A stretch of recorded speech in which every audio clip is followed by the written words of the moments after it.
que practicaban el cristianismo, que profesaban la fe de Jesús. Y cuando iba hacia ese lugar, el Señor Jesús se le coloca en el medio, con una luz más brillante que la luz del mediodía, del sol del mediodía. Y él cae en el suelo enceguecido. Y solamente oye una voz como de trueno que le dice: Saulo, Saulo, ¿por qué me persigues? Dura cosa te es dar cosas contra el aguijón. Y él le responde: ¿quién eres, Señor? Y luego le pregunta: ¿y qué quieres que yo haga? Y el Señor le dice: vete a tu casa y allí se te dirá lo que debe de hacer. Y Pablo se va a su casa. No sé cómo se fue a su casa. Seguro lo llevaron los que lo acompañaban. Si usted lee el texto, los que le acompañaron, oyeron una voz como de trueno, pero no sabían lo que le estaban diciendo a él. Solamente oían un trueno que sonó. Pero Pablo sí sabía que era Jesús que le estaba hablando, en medio de ese trueno. Lo llevan a la casa, lo dejan allí y él dura 3 días sin comer nada, sin tomar nada, postrado, pidiéndole al Señor que le hable a su corazón. Como él le había dicho: me dijiste que viniera, que me ibas a decir, ahora dime qué es lo que me vas a decir. Y el Señor envía a su casa a un discípulo llamado Ananías. Y Ananías le dice: ve a casa de Saulo. Si usted lee el relato, Ananías no quería ir a casa de Saulo, porque Saulo era el perseguidor de los cristianos. Saulo era el que daba muerte a los cristianos. Y ahora el Señor le dice: ve a la casa de él, porque yo le voy a mostrar a él cuánto le es necesario padecer por causa de mi nombre. Llega Ananías con él: hermano Saulo, el Señor Jesucristo que se te apareció en Damasco, camino a Damasco, me ha enviado a ti para que recibas la vista. Y habiendo orado por él, le impuso las manos. Y al instante se le cayeron escamas de los ojos y comenzó a ver. Y comenzó a predicarle el evangelio. Y lo bautiza en aquella misma hora.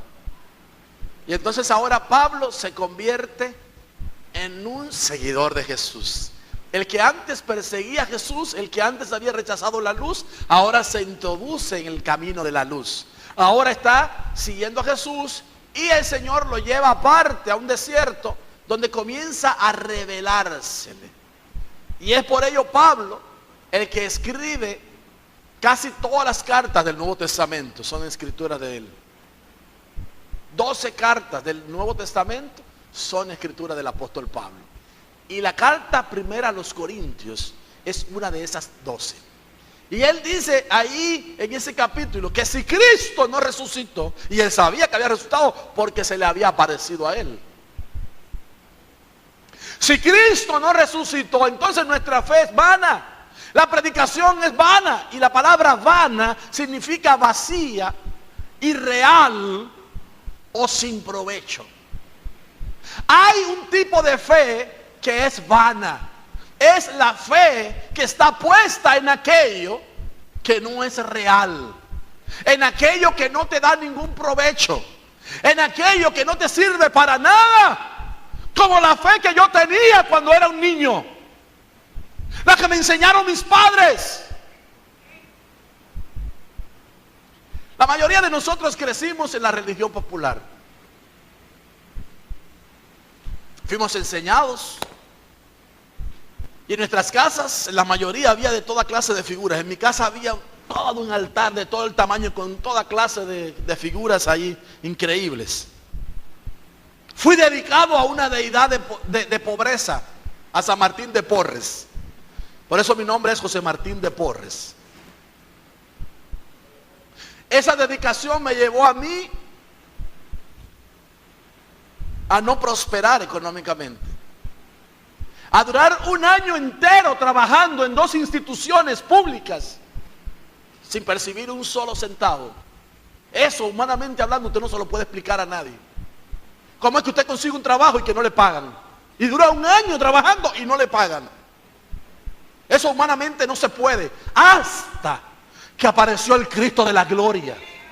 Hasta que un día mi esposa desesperada me llevó con el pastor, y el pastor me dice a mí, ¿cómo tú te llamas? Y yo me muero de la risa casi cuando él me pregunta mi nombre, porque él se lo sabía. Y yo, ¿cómo usted me pregunta mi nombre? Dime tu nombre. Usted sabe mi nombre, pero dilo. Porque en la confesión, con el corazón se cree para justicia, pero con la boca se confiesa para salvación. Mi nombre es José Martín de Porres Salcedo Faña. Se quedó mirando así, dijo, espíritu de pobreza, espíritu de muerte, te ato y te ordeno que lo suelte. Cuando me hizo así, hermano, ni siquiera me puso un dedo encima. Pero el poder de Dios vino sobre mí, y yo me fui yendo así como el que se va en cámara lenta hacia detrás, y caí en el suelo tendido, hermano.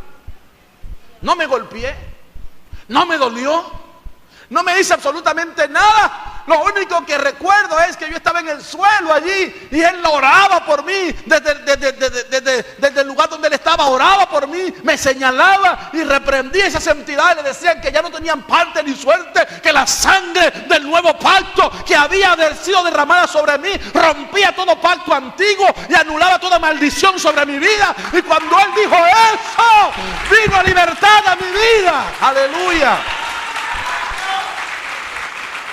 Se manifestó el poder de Dios. Me paré de ese lugar, y en la noche de ese día recibo una llamada de una cuñada que nunca me había visitado, nunca nos habíamos cruzado ninguna palabra. Yo sabía que era mi cuñada porque me la habían presentado.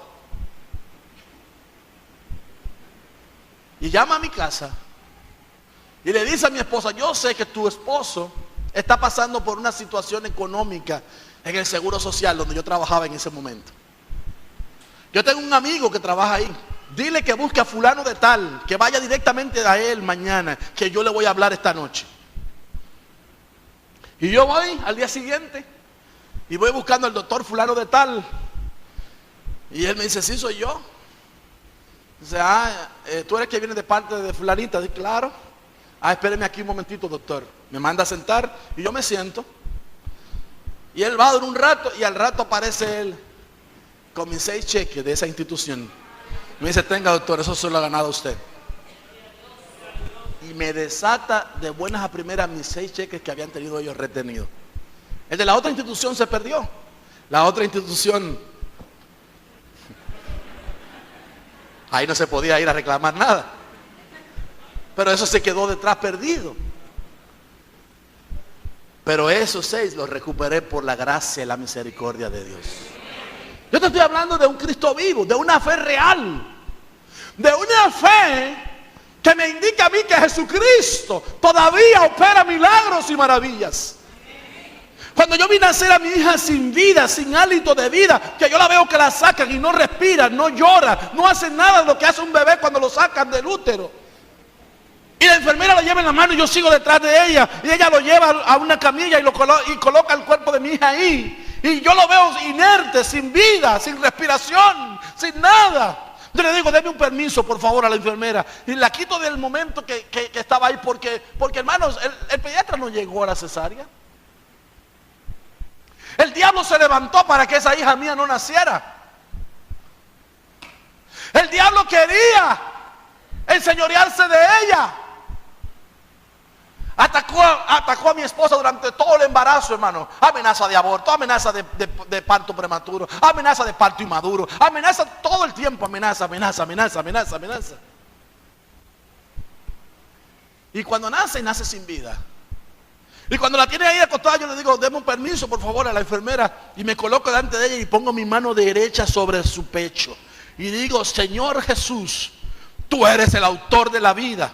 Mira cómo formaste ese cuerpo. Lo hiciste bien en gran manera. Tú no fallaste en nada. Señor, y todo lo que quiera intervenir para que ese cuerpo no tenga vida, se va ahora mismo en el nombre de Jesús y dale la vida. Y cuando yo dije esas palabras, comenzó a toser. Tomé un levín, le saqué todas las secreciones y le puse oxígeno, hermana. Y ahí está mi hija, para la gloria y la honra del Señor. A Dios sea la gloria. Dios es el dador de la vida. Dios es el Dios que venció la muerte en la cruz del Calvario, venció la muerte, le quitó todos los derechos que el enemigo tenía, hermanos, sobre nosotros.